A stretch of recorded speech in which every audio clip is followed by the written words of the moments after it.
Hello everyone, peace be upon you. Before we begin, don't forget to hit the like button and subscribe, and stay with me until the end of the story. Also, leave a comment telling me which city and country you're watching from. I'd love to see how far my story has reached.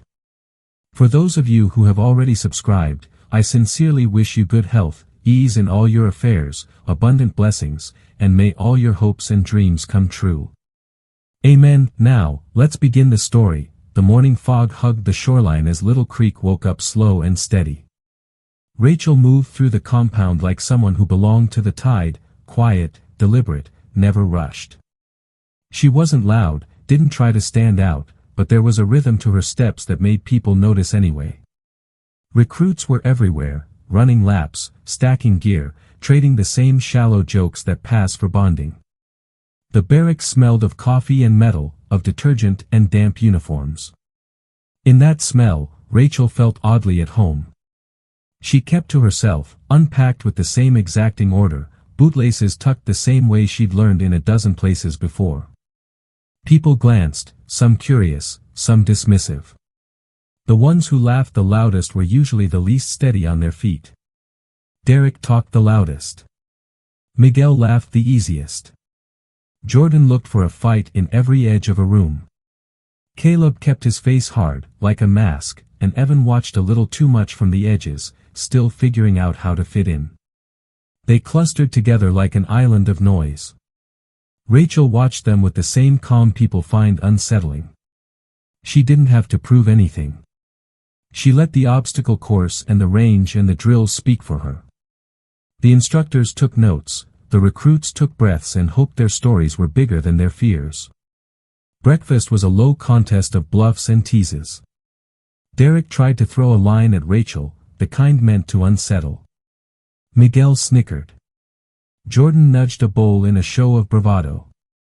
Caleb and Evan played the quiet backup, complicit in the cliques that form when young men try to map power. Rachel answered with a nod and moved through it like water through roots. No show, no anger, just presence. By midday she ran the east wind course like she had been born to the rope ladders and mud pits.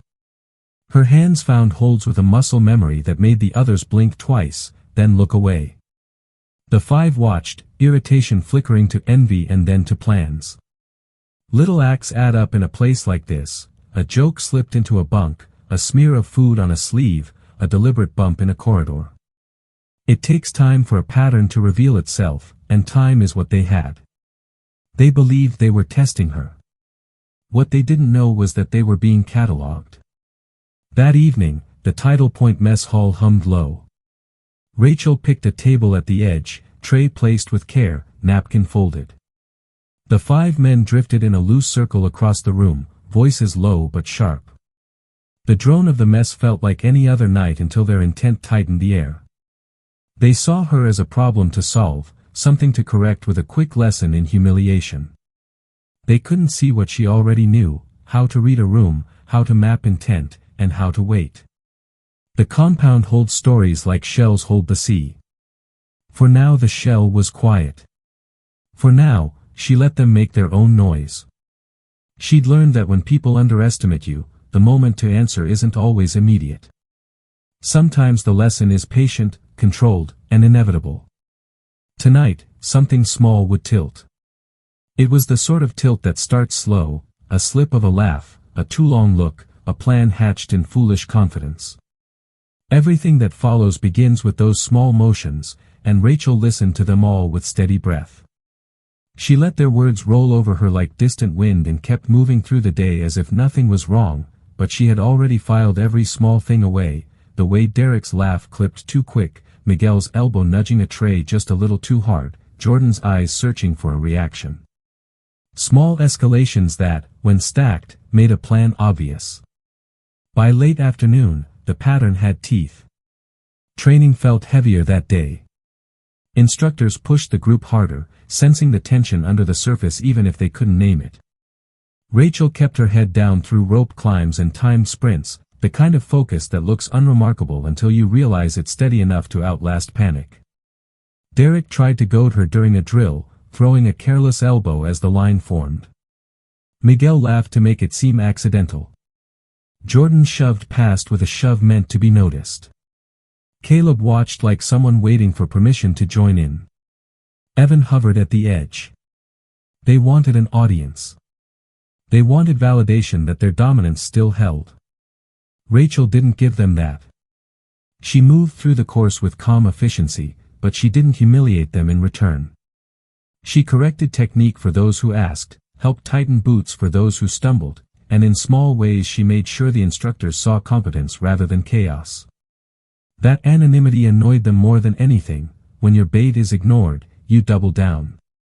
They started to plan something that evening, simple and mean, a staged accident in the mess hall after lights out, a cornering meant to embarrass and break whatever quiet confidence Rachel carried. Derek pitched it fast and loud, Miguel added the details with a grin, Jordan drew up the semicircle of bravado, Caleb agreed to block exits, Evan would be the lookout. The plan had been dreamed up by men who saw themselves as authors of scenes and forgot that real people read the lines too. Rachel heard the plan because she listened. Not just to words, but to rhythm, who moved where, who waited, who avoided the eye. She noted the timing of the mess hall shifts, the camera angles of the security feeds, the positions of tables and benches. She didn't move to stop them. That would have been obvious, would have invited them to escalate. Instead she let them believe they were still in charge. What changed everything was a small inconvenience, a crew detail delay that left the mess hall almost empty an hour earlier than usual. For the five, it was perfect. For Rachel, it was the exact real-time puzzle she needed to confirm their plan. She finished cleaning her tray, folded her napkin, and rose as if to leave, letting the light catch the line of her jaw. Derek saw it and smiled, the kind of smile that expects applause before the act. They assumed she was naive, or tired, or both. They did not consider that she had a lifetime of reading people and falling back on a single rule: patience wins fights that haste creates. That night, while the compound quieted and the floodlights hummed, the five moved. They took positions with the precision of men who had rehearsed bravado but not consequence. The mess hall smelled like warm metal and old polish, a smell that should have felt domestic and dull. Instead it tightened around them like a theater curtain. Derek slid into place with the first step of confrontation, Miguel offered a line meant to cut, Jordan made the motion to close the circle. Caleb and Evan were there as anchors. They thought the scene would be short, a few humiliating words, a shove, a story to retell. Rachel let the first words come, soft and even. She didn't flinch. She didn't look for witnesses.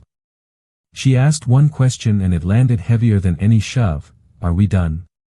That question turned the rehearsal into reality. What followed was not dramatically sudden. She moved with the patient efficiency of someone used to cleaning up bigger messes. She didn't aim to maim, she aimed to dismantle the setup with minimal harm and maximal clarity. By the time the skirmish finished, the five were on the floor, the mess hall echoing with the sound of overturned trays and stifled gasps. Not because she wanted to hurt them, but because she needed to show the cost of their choices. When the instructors came running, audio and camera confirmed what eyes had seen. The word "Lieutenant" landed like a cold breath on their heated faces. The balance of power shifted in a single moment, and the cohort felt it, a new rule written in muscle and quiet authority. What began as a petty plan to humiliate a quiet recruit had become a watershed. The five would be disciplined, yes, but the larger change was cultural. The rest of the recruits, who had watched from shadows and benches, started to recalibrate how they saw strength. Rachel didn't crave revenge, she wanted something more permanent, respect based on reality, not rumor. The conflict had erupted, and the cost was immediate. That night the barracks slept differently. Some were ashamed, some relieved, and some, quietly, were listening for how power actually sounded. The recruits began to act differently the next morning. Conversations were quieter, jokes more measured, and movements more calculated. It wasn't sudden, culture never flips like a switch, but the change was steady, like tide pulling back before a storm. Derek kept his distance more often, Miguel watched his hands when he reached for things, Jordan swallowed quick comebacks, and even Caleb and Evan hesitated before stepping into a space they used to claim without thought. For Rachel, the shift was visible in small ways, recruits asking for tips, pairing up with others they'd ignored before, double-checking their knots. The instructors noticed too. Reports came in that drills were cleaner, that teams were working with less ego and more attention. But a change in tone didn't mean the tension had evaporated. If anything, it became subtler, more dangerous. The five weren't broken, they were learning to mask bruised pride with forced cooperation. They practiced until their moves looked practiced, smiles replaced by neutral faces, and when no one watched, they traded glances that still carried that old spark, an ember of competitiveness they hadn't extinguished.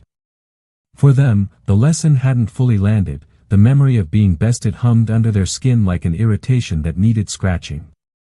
Redemption, for people like Derek and Jordan, often started with proving they could be better, sometimes the right way, sometimes not. Rachel kept her routine. She trained, observed, and corrected quietly. When asked, she explained techniques simply, never belittling, never theatrical. Her presence was a gauge now, recruits measured themselves against her standard. She offered pointers on breathing under stress, on how to center a swing on a rope, how to keep posture during a timed sprint so your body didn't betray you in the end. She gave advice and then stepped back, letting people earn it. That approach worked. More recruits began to respect instruction over bravado. As weeks passed, the unit faced scenario drills that simulated real-world pressure, night navigation, simulated captures, and multi-team entries. These exercises were designed to pressure test leadership and decision-making. The difference now was clear. Where earlier teams had raced for individual glory, they now paused to call out positions, to check corners, to communicate silently. The five were integrated into squads where they needed to rely on others to succeed. That forced them to adapt. Derek, found his leadership not in asserting dominance but in timing support, in recognizing when to step back and let someone else take the lead. Miguel's quick tongue turned into useful radio discipline. Jordan's fight became focused drive in physical scenarios. The changes were awkward at first, the kind that makes progress feel stilted, but real progress creaks before it smooths. Yet the past leaves traces.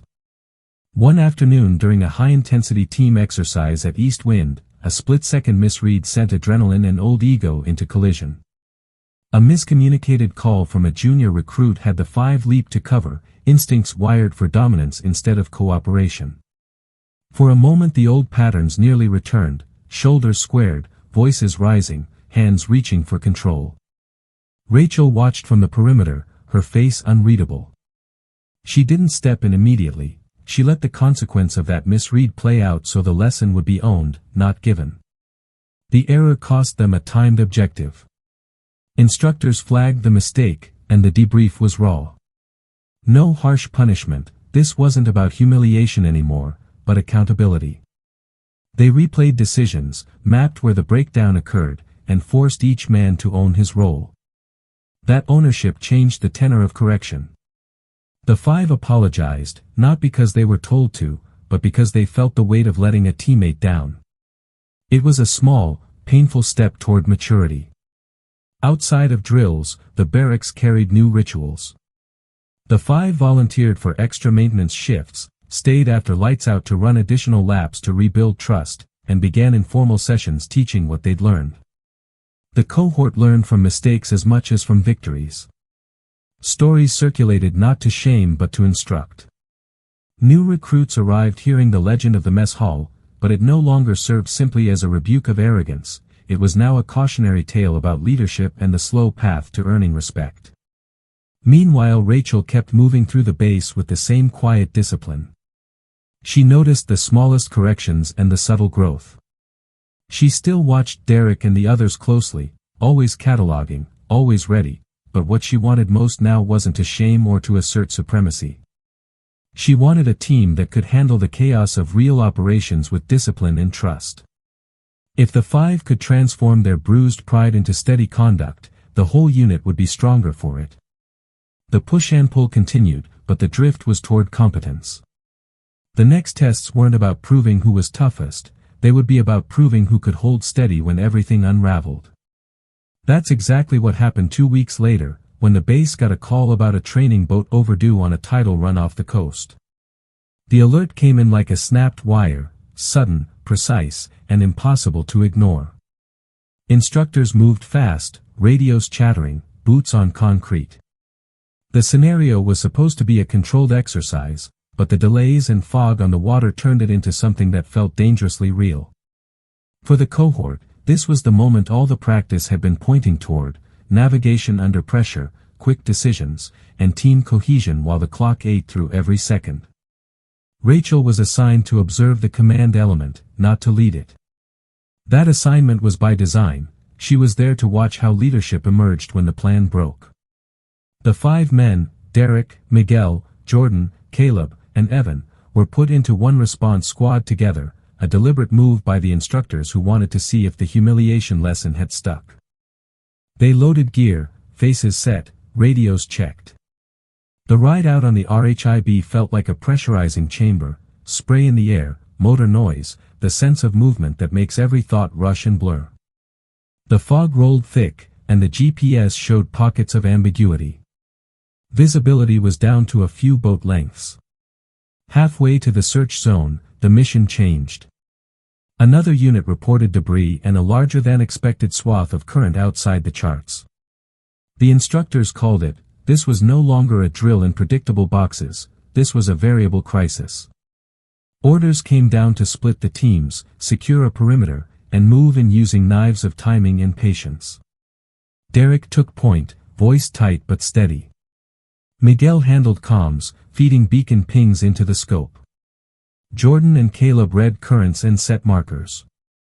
Evan, the quiet one, managed gear and kept count of personnel. Everything was small and technical at first: buoys, markers, the hiss of water, but the pressure built. They found the overturned training boat half buried in a dark swell, people in the water, hypothermic and panicking. The noise crashed in, shouts, water, the slap of canvases. That moment separated training from reality. There's no room for ego when someone's lungs are filling with water. Derek moved first, the muscle memory of physical dominance driving him toward the nearest person. But the current grabbed him, yanking at his feet, and for an instant his movement looked like rushing rather than thinking. Miguel's calm radio call cut through: ask for tethering, secure the flanks, simple, precise. Jordan steadied the line on the stern. Caleb anchored a rope with a technique they'd practiced, and Evan threw a flotation line that landed right where it needed to go. They began pulling survivors in numbers that felt endless. Rachel watched, cataloging, where decisions were quick but considered, how the 5 traded old habits for new protocols. There was a point when the boat's hull shifted and sent a wave that struck one of the swimmers undercutting a tether. Without thinking, Derek lunged to correct, but the current threatened to twist him. Jordan reacted to his partner's imbalance and used a counterweight move that sent both of them spinning but saved the tether. Miguel rerouted comms to call for additional assets, hands steady on the radio. Caleb and Evan formed a human brace on the deck, shoulders locked, voices clipped commands. They weren't perfect, mistakes happened. But under the worst pressure they'd faced, they adapted, covered each other, and stayed focused on the task. The clinching moment came when a heavier swell pushed a survivor against the rib's hull, dislodging gear and nearly sweeping him back. Derek, who only weeks before would have sought to dominate, let Jordan take the lead, trusting he could time the pull. Jordan didn't hesitate. He managed the pull with a calmness that made Rachel nod once in the dark. The survivor came aboard coughing, a sharp, wet sound that made everyone inhale relief like medicine. The team kept working until the last person was accounted for. Instructors arrived, comms fed the report, and the base began a broader recovery. Later, in the debrief, things were direct and clinical. Instructors ran the replay, pausing on decisions, praising what worked, calling out errors. The 5 were singled out not for punishment but for the way they'd responded when stakes climbed. They'd been tested in an environment that removed pretense. When the body and breath are the only measures, you either perform or you fail. Their performance didn't erase past mistakes, but it did show a real shift. Derek's posture at the table was different, less chest, more focus. Miguel answered questions without the old defensiveness. Jordan's confidence felt earned rather than claimed. Caleb and Evan's hands shook less when they spoke. Rachel didn't stand in the center of the praise. She remained a quiet presence, letting the moment speak for itself. What mattered was that the cohort had seen what competence looked like in action, people who could swallow pride, manage fear, and act with clarity. The incident didn't produce a single hero, it produced a team that, for the first time since the mess hall, trusted each other enough to move as one. That realization shifted the axis of the unit. The climax had broken old patterns and forced them into a new geometry of cooperation. The real test had been brutal and immediate, and it had done what training sometimes can't, it forced a true change of behavior under live pressure. After the debrief, the base didn't collapse back into its old rhythms. Instead it rebalanced, slow and deliberate, like a ship correcting its course. The 5 men were quieter in the way people are when they've seen a near miss and decided they want something different. They still joked, still pushed one another in training, but the edge was gone. It was replaced with something you couldn't fake, a steady choice to do the work, not shout about it. In the days that followed, instructors shifted how they used the cohort. Lessons moved from single-person heroics to coordinated roles.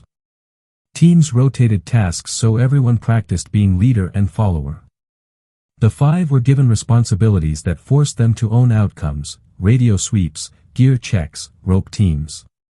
No one handed them easy wins. They earned each small success. Derek started leading comms checks, the same hands that once used loudness to claim space now moved through checklist after checklist without fanfare. Miguel became the guy who trained juniors on how to hold a radio under stress, turning sharp humor into blunt teaching. Jordan took charge of rope drills, timing falls and pulls with a calm I hadn't seen from him before. Caleb and Evan worked on logistics, calibrating kit, setting anchors, making sure no one left the field without a buddy. Those tasks built trust the way repeated actions do, slowly, inevitably. Outside the drills, the culture softened. Small acts of repair popped up, someone tightening another's bootlace, quiet apologies in bunks, extra laps run together instead of alone. The 5 volunteered for maintenance details that had once been beneath them. They scrubbed floors, stacked chairs, and fixed torn tarps without announcing it. It wasn't about being punished, it was about resetting their moral ledger in practical ways. Recruits who'd watched them fall and rise began to trust them as teammates. New arrivals heard the story of the mess hall not as a tale of humiliation but as a demonstration of what happens when you choose growth over pride. Rachel kept moving through it all like she always did, observant, present, not looking for praise.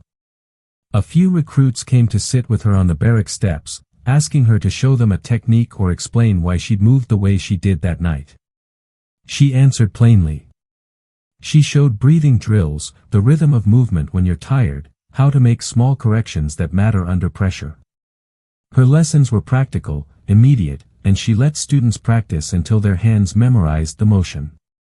Sometimes she would correct somebody gently and then walk away. That quiet correction did more than any big speech ever could. Instructors adjusted evaluations. They gave the 5 opportunities to mentor under supervision, pairing them with freshmen who needed direct, honest feedback. Watching them teach was like watching a scar become a map. Every caution, every careful correction was born from the place they'd hurt. The freshmen listened. They asked fewer dumb questions and learned to check themselves. Instructors noted the shift in reports, fewer petty incidents, more teams completing objectives cleanly. The barracks held new stories now.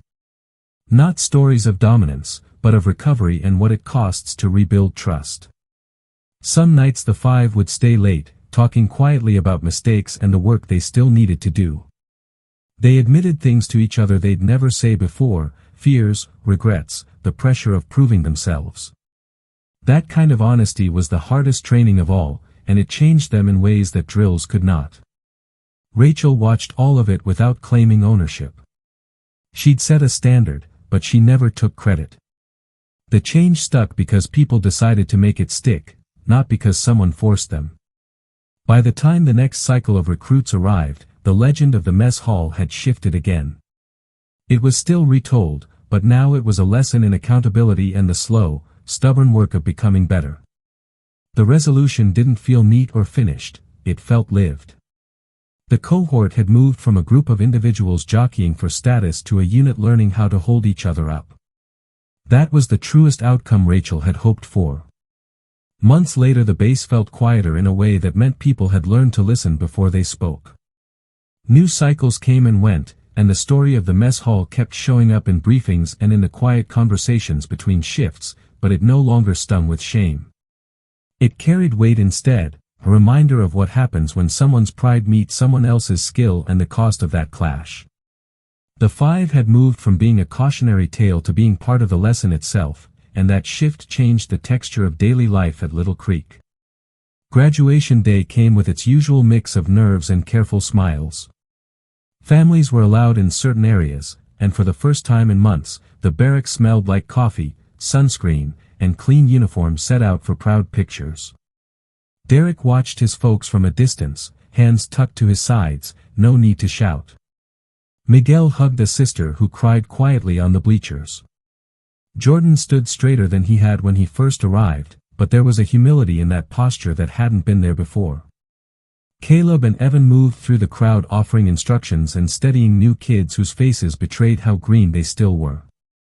Observers noted the cohesion, instructors nodded to each other in subtle approval. The change had found a way to be obvious without being loud. After the ceremony, the five met for one last informal debrief beneath the flagpole. They didn't need long speeches, they had said much of it in the months prior. Instead they swapped short stories of the small improvements they'd made, not the big heroic stuff, but the tiny, human fixes. Derek admitted he still had to check himself when he wanted to dominate a drill. Miguel laughed and said he now measured a good day by how many juniors he didn't have to correct harshly. Jordan talked about being the kind of teammate you could trust to hold a line. Caleb and Evan spoke about the discipline of daily tasks and how that made everything else easier. Rachel watched from a short distance. She'd chosen not to make herself the center of their redemption. That was intentional. The lesson was never about proving her right, it was about creating an environment where mistakes could be corrected and people could grow. She let them talk, let the moment be theirs, and when they looked her way she offered a nod, small, almost invisible, but carrying everything that mattered. Life after the training cycle wasn't tidy. People relapsed into old habits sometimes. Derek still had moments when impatience flared. Miguel occasionally snapped at a radio call. Jordan could still be too proud in private. But those were the moments the unit had learned to catch, quick check-ins, a hand on a shoulder, a direct call to account. The mechanisms of repair had become part of the culture, they no longer relied on spectacle to make a point. A year later, the five returned to Little Creek as instructors for a week, slotted into rotations so that new recruits could learn from people who had been through the same hard lessons. Watching them teach was a quiet satisfaction for the staff who had pushed them that first season. They used real examples, not as humiliation but as maps, here's what we did wrong, here's what we changed, here's why it matters. The recruits listened differently to someone who had walked the path. Rachel received a short commendation in private, nothing ornate, a brief note in a file and a handshake from a senior instructor. That suited her. She preferred the work to the recognition. When asked later in a casual conversation what she'd wanted to achieve, she answered simply, a team that knows how to take care of each other. That's the point. It wasn't a line to be repeated for ceremonies, it was a practical aim that showed up in the way people strapped their boots, checked one another's gear, and called out when something didn't look right. Years down the road, the mess hall story still made the rounds, told by recruits who needed to understand that arrogance can be a liability and humility doesn't mean weakness. The essence of the lesson lived on because it was repeated in actions, quiet corrections, steady routines, and people choosing repair over revenge. The five grew into versions of themselves that could teach, lead, and accept correction. Rachel moved on to other assignments, but the echo of that night stayed where it should, in the training, in the briefings, and in the way a new recruit learns to fold a napkin with care. In the end, the story wasn't about one quick victory. It was about the slow work of changing how people move through pressure, how they treat each other when no one is watching, and how respect gets earned through steady behavior, not loud claims. That slow work is never glamorous, but it's the thing that keeps units alive.